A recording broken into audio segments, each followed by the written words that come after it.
दोस्तों आज इस छोटे से वीडियो के माध्यम से आपका 20 नंबर क्लियर होने वाला है। अगर जो आप वीडियो के एंड तक बने रहते हैं तो आप बोर्ड एग्जाम में 20 नंबर बहुत आसानी से गेन कर लेंगे। वीडियो में आपको किस प्रकार कैसे क्या लिखना रहता है आज इस वीडियो में आपको मैं बताने वाला हूं कि 24 फरवरी को आपको इसी प्रकार लिख कर आना है, जिससे कि एग्जामिनर आपको 20 नंबर देने में हिचकिचाए ना। आप 2 टॉपिक लिख कर एग्जाम में 20 नंबर आसानी से ला सकते हैं। सबसे पहला टॉपिक रहता है गद्यांश, उसके बाद पद्यांश और जो लास्ट में तीनों में रहता है संदर्भ, मतलब जो आपको हिंदी में लिखना रहता है संदर्भ, वो आपको किस प्रकार लिखना है यही आज मैं आपको समझाने वाला हूँ। तो सबसे पहले आपको देखो बोर्ड एग्जाम में एक पहचान होनी चाहिए कि किस प्रकार क्या लिखते हैं, गद्यांश पद्यांश और संदर्भ। उसके बाद में उसके नीचे रहता है कि रेखांकित अंश की व्याख्या किस प्रकार करें। देखो गद्यांश आता है 10 नंबर का और पद्यांश भी 10 नंबर का, जो कि 20 नंबर हो जाता है। तो 20 में से 20 ऐसे आप बिना पहचान भी कर लोगे, बिना पहचान करे भी कर लोगे। अगर जो आपको पहचान नहीं रहता है तो भी आप पूरे प्रश्न को लिख कर आओगे और नंबर पूरे में से पूरे मार्क्स ना पाए तो आना इसी चैनल पर कमेंट नीचे करना। सबसे पहले आपको रेखांकित अंश जो कि वहां पर रहता है रेखांकित अंश, वही आपको लिखना रहता है। किस प्रकार आपको गद्यांश या पद्यांश में लिखना है। और पद्यांश में जब आप लिखने जाओगे बोर्ड एग्जाम में तो आपको पद्यांश में लिखते समय कुछ बातों को बहुत विशेष कर ध्यान रखना है, जिससे कि आपको एक भी नंबर ना कटे और पूरे नंबर पाओ। ये 2 ही क्वेश्चन ऐसे होते हैं पूरे हिंदी में जो आपको पास और फेल करा सकते हैं। सबसे पहले आपको सामान्य हिंदी मतलब जो पेपर है उसको लिखने के लिए आपको समय 3 घंटा 15 मिनट दिया जाएगा, जो कि आपको लिखना रहेगा। आप सबसे पहले बहुविकल्पीय प्रश्न रहेगा जिसमें आपको टिक लगाना रहेगा। देखिए संपूर्ण प्रस्तुत खंडों में, उसके बाद में बहुविकल्पीय खत्म होने के बाद में आपका गद्यांश आ जाएगा और गद्यांश पे आधारित प्रश्न आपको देखिए प्रश्नों को उत्तर दीजिए। भाषा में आप जो भी लिखना चाहे मतलब लिख सकते हैं वहां पे। देखिए भाषा स्वयं संस्कृति के अटूट अंग है, संस्कृत की परंपरा निस्तुत होने पर परिवर्तनशील और गतिशील है। आप इस प्रकार अगर जो रेखांकित अंश को पढ़ते हैं और पूरे गद्यांश को लिखना रहता है तो आप बहुत आसानी से लिख पाएंगे। वीडियो के लास्ट तक बने रहे, मैं आपको लिखकर बहुत अच्छे से समझाने वाला हूं, जिससे कि आपका 20 नंबर कहीं ना जाए। 2 ही टॉपिक को लिखने के बाद आपका 20 नंबर क्लियर हो जाए। तो आज मैं आपको लिखने समझाने वाला हूं, जो कि आपको इतना पढ़ने के बाद में इतना पता चल गया होगा कि किस टॉपिक से है। जैसे कि यहाँ पे लिखा है भाषा की संस्कृत अटूट अंग है और या परिवर्तनशील है, उसकी गति विज्ञान की प्रगति पर है। तो आप इसे जब लिखना चाहेंगे तो यहाँ पर संकेत के तौर पे देखो दोस्तों वीडियो ब्लर हो जा रहा है, लेकिन आप थोड़ा एडजस्ट कर लेना। आपका बोर्ड एग्जाम बहुत नज़दीक है और इसीलिए मैं पढ़ा रहा हूँ। आपको पाठ का शीर्षक एवं लेखक का नाम लिखिए, जो कि हर पद्यांश और गद्यांश में आता है कि पाठ का शीर्षक और संदर्भ लिखना रहता है। तो पद्यांश और संदर्भ दोनों आता है। तो यहाँ पर क्या रहता है रेखांकित अंश की व्याख्या, यही संदर्भ है। और नीचे नए प्रश्नों को नए शब्दों की खोज क्यों आवश्यक है, संस्कृत का एक अटूट अंग क्या है, किसके लिए भाषा का परंपरागत प्रयोग किया जाए चाहिए। ये सब प्रश्न आप अभी इसको आसानी से बिना पढ़े कर सकते हो, एकदम जैसे कि यहाँ पर पढ़ा जाता है और अथवा करके भी देता है। आप दोनों प्रश्न में देख लेना कि आपका कौन सा प्रश्न अच्छे से आता है, उसके बाद में आप लिखना। 24 फरवरी को आप पूरे 100% आप इसमें से एक ना एक क्वेश्चन पा जाओगे, जो कि बोर्ड एग्जाम में आप लिख कर आओगे। देखो आपको धांधना थोड़ा भी नहीं है, जिस प्रकार मैं इसमें बताया हूँ। सबसे पहले आपको प्रश्नोत्तर संख्या ऊपर डाल देना है, जो कि तीसरा है प्रश्नोत्तर संख्या। इस प्रकार अगर जो आप डालते हैं उसके बाद संकेत के तौर पे आपको शुरू के 2 अक्षर लिखना है भाषा स्वयं, उसके बाद में अंतिम 2 वर्ड लिखना है, जिससे कि एग्जामिनर को पता चल जाए कि हाँ इसी में से छात्र ने लिया है।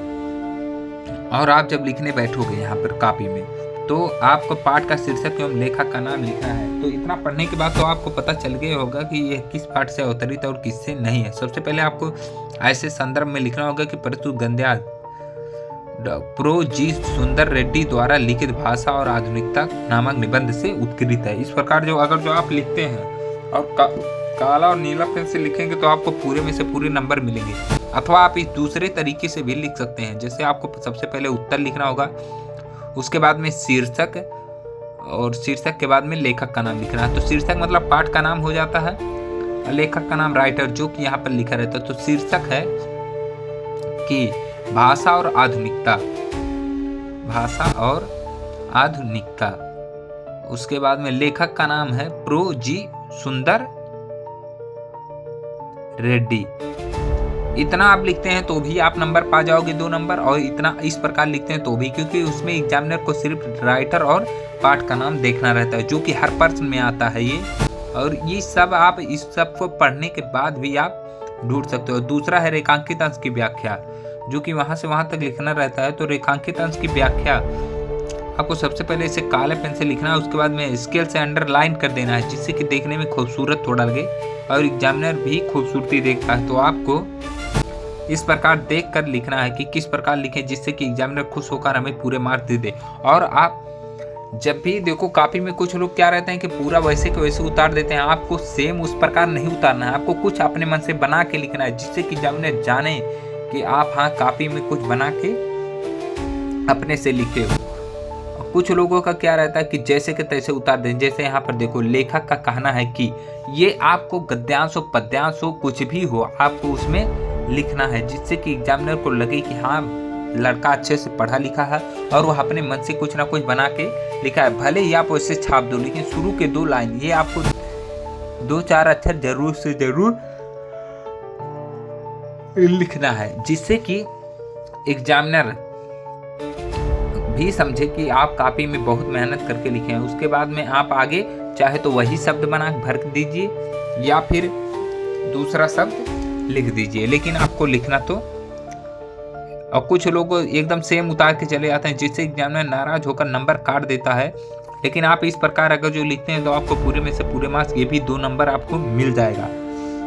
अब आगे का जैसे देखिए यहाँ पर पूछा है संस्कृत क्या है, जो कि रेखांकित अंश की व्याख्या है। तो आपको इस प्रकार बना के पढ़ के पूरा ऐसे जैसे कि परंपराएं क्योंकि परिवर्तनशील हैं, ये सब आपको उसमें लिख देना है। नए शब्दों की खोज क्यों आवश्यक है, ये आपको कॉपी में देखिए इस प्रकार लिखना है। भाव योजनाओं को व्यक्त करने के लिए नए शब्दों की खोज आवश्यक है।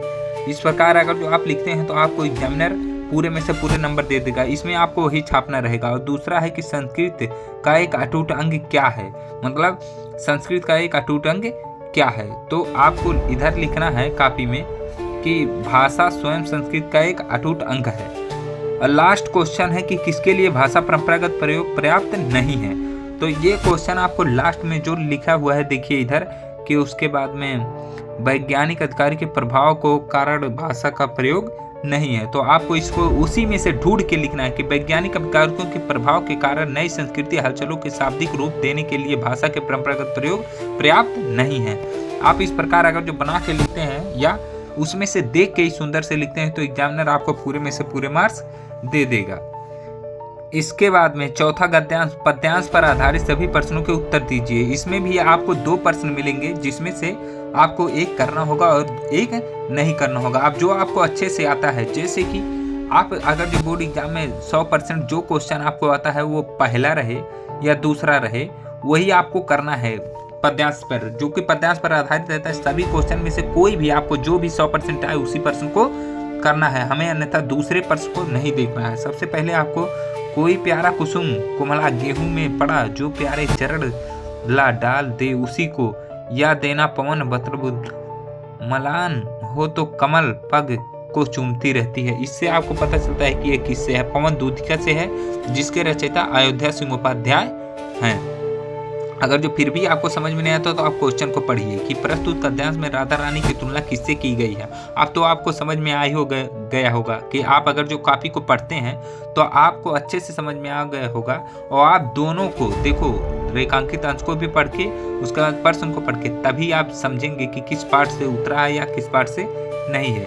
और इस प्रकार जो आप लिखते हैं तो आपको पूरा नंबर जरूर मिलेगा। देखिए 2 नंबर तो हर प्रश्न में आपका कंफर्म रहता है, और यही समझना आपके लिए दिक्कत रहता है। इसलिए आप इस टॉपिक को थोड़ा पढ़ के जाइएगा कि पार्ट से रिलेटेड कुछ दिमाग में बैठा के जाए। इसके बाद में आपको सबसे पहले प्रश्नोत्तर संख्या 4 डालना है ऊपर, जो कि आपको कॉपी में ऐसे लिखना है सेम जिस तरह मैं आपको बता रहा हूँ उसी तरह आपको लिखना है। उसके बाद में पढ़ के आपको संकेत के तौर पर लिख देना है सावधान शुरू के 2 अक्षर और अंतिम के 2 अक्षर, बड़ी या आर।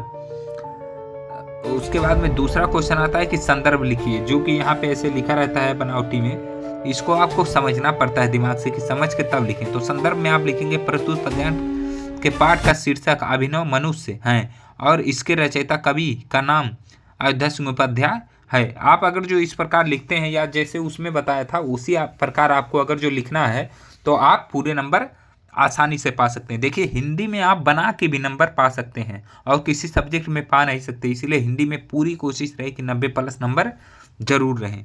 ये सोचना नहीं है कि आपका इसमें किस में ज़्यादा है किस में कम है। आपको नंबर पूरे में से पूरे लाने की कोशिश करना है। ये सब्जेक्ट नहीं कि इसमें 80 आ गया चलो यार बहुत है, दूसरे में आप गिर सकते हैं। इसलिए आपको पूरे नंबर हिंदी में मैं तो कहता हूँ कि 95+ ही आए तो अच्छे रहते हैं, क्योंकि इसमें नंबर बढ़ सकते हैं लेकिन मैथ में आपका जरूर से जरूर कटेगा, उसमें कोई नंबर ज़्यादा नहीं ला सकता। और देखिए काट लेगा अंग तीखी है बड़ी धार, ये आपको समझ में, जैसे कि ये पाठ धार का मतलब है कि इस पाठ से रिलेटेड कहा गया है जिसमें कि आपको कॉपी में लिखना रहेगा। उसके बाद में जब रेखांकित अंश की व्याख्या करना है तो उसमें आपको इस प्रकार लिख के और मतलब जो रहता है उससे अंडरलाइन कर देना है ताकि देखने में सुंदर लगे।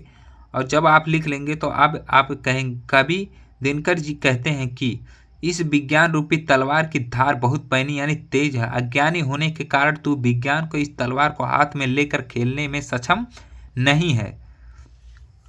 तेरी तनिक सी असावधानी इससे तेरे ही अंग कट सकते हैं। विज्ञान के इतना कहने के बाद में आपको इतना लिख देना है, जिस प्रकार उसमें समझाया गया उसी प्रकार आपको लिख देना। और आगे तीसरा क्वेश्चन है कि काट लेगा। तीसरा क्वेश्चन आपका है कि कवि वैज्ञानिक युग के मानव को क्या चेतावनी दे रहा है।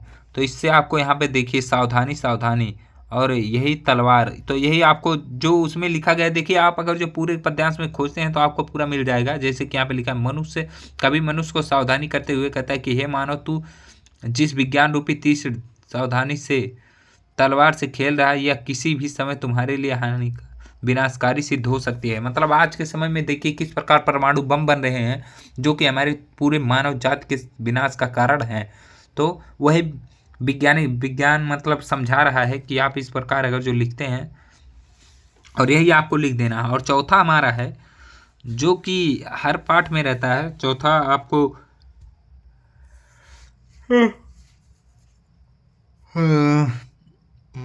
लिखना रहेगा चौथा कि आप अगर जो पद्य में फूल और कांटों से क्या तात्पर्य है। चौथा तो पद्य में फूल और कांटों को नहीं पहचाना, मतलब इससे आप कवि कहता है कि पद्य में फूल का अर्थ है कि विज्ञान वरदान और कांटों का अर्थ है कि विज्ञान को अभिशाप के रूप में दिखाया गया है। अब कुछ लोगों के दिमाग में यह घुसरता नहीं और वह समझ नहीं पाते और पूरा नंबर खो के चले जाते हैं। देखिए आप 20 नंबर करके आसानी से आना और पूरे नंबर को लेकर आना, ये नहीं कि आपको खो देना है, एक भी नंबर आपको खोना नहीं। और लास्ट का जो क्वेश्चन आपका है वो भी इसी में है। देखिए कवि ने विज्ञान को तलवार इसलिए कहा है यह किसी भी मनुष्य के लिए हिंसक विनाशकारी हो सकता है, जिसमें पूछा गया है कि कवि विज्ञान को विनाशकारी क्यों कहता है। तो यही आपको इस प्रकार अगर जो आप लिखते हैं तो बोर्ड एग्जाम में अच्छे से नंबर पाएंगे और पूरे में से पूरे मार्क्स पाएंगे। आपका रेखांकित अंश बहुत ही अच्छे से कंप्लीट हो जाएगा, 20 नंबर आपका क्लियर हो जाएगा, एक नंबर इधर उधर नहीं जाएगा। कोई भी छात्र अगर जो इस प्रकार कहता है कि 20 नंबर से एक नंबर कट जाएगा तो ऐसा हो नहीं सकता। और लिखने के बाद आप हमारे चैनल को सब्सक्राइब करें तथा बेल आइकन को जरूर प्रेस करें, जिससे कि इससे अच्छा वीडियो हम बना के डाल सकें। कुछ गलती हुई हो तो उसके लिए क्षमा चाहते हैं।